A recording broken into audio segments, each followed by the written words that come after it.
শ্রদ্ধেয় শিক্ষক, সহপাঠী এবং প্রিয় বন্ধুগণ, আজ আমাদের হৃদয়ে ভারাক্রান্ত অনুভব করছি, কারণ আমাদের সবার প্রিয় শ্রদ্ধেয় শাহ আলম স্যারকে বিদায় জানাতে আমরা আজ একত্রিত হয়েছি। তিনি আমাদের জীবনের প্রতিটি ধাপে জ্ঞান, প্রেরণা এবং আলোকবর্তিকা হয়েছিলেন। তার অমূল্য শিক্ষার আলোয় আমরা আলোকিত হয়েছি এবং তার নিরলস প্রচেষ্টায় আমরা নিজেদেরকে একজন সুনাগরিক হিসেবে গড়ে তুলতে পেরেছি। প্রথমেই আমি একটি ছোট্ট কবিতা দিয়ে শুরু করতে চাই, যা আমার এবং আমাদের সকলের মনের কথা বলে। শিক্ষক আমার জীবন পথে, আলোকিত করেছ অন্তরে, জ্ঞান দিয়েছ অমূল্য ধন, তোমার শিক্ষা অমর দান।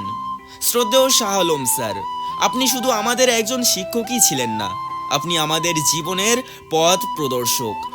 আপনি আমাদের জ্ঞানের আলোয় আলোকিত করেছেন, আমাদের স্বপ্নগুলোকে পাখা দিয়েছেন এবং আমাদের বিশ্বাস করিয়েছেন যে কঠোর পরিশ্রম এবং সংকল্পের মাধ্যমে আমরা যে কোনো লক্ষ্য অর্জন করতে পারি। আপনার অসীম ধৈর্য, নিষ্ঠা এবং মমতা আমাদের প্রতিটি মুহূর্তে প্রেরণা জুগিয়েছে। আপনার শিক্ষা শুধু পাঠ্যপুস্তকেই সীমাবদ্ধ ছিল না, আপনি আমাদের জীবনের মূল্যবান শিক্ষা দিয়েছেন মানবিকতা, নৈতিকতা এবং সমাজের প্রতি দায়িত্ব। আপনার সঙ্গে কাটানো প্রতিটি ক্লাস, প্রতিটি আলোচনা আমাদের জীবনের অংশ হয়ে থাকবে।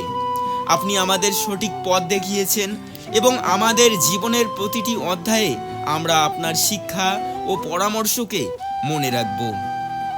আপনার কাছ থেকে আমরা শিখেছি কিভাবে ব্যর্থতাকে সাহসের সঙ্গে মোকাবেলা করতে হয়, কিভাবে একে অপরকে সম্মান করতে হয় এবং কিভাবে জীবনের প্রতিটি চ্যালেঞ্জকে সুযোগে পরিণত করতে হয়।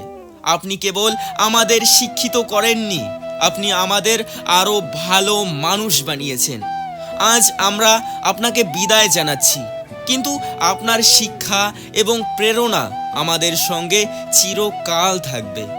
আমরা প্রতিজ্ঞা করছি যে আপনার দেওয়া শিক্ষাকে আমরা সম্মানিত করব এবং জীবনের প্রতিটি ক্ষেত্রে আপনার দেওয়া শিক্ষার প্রতিফলন ঘটাবো।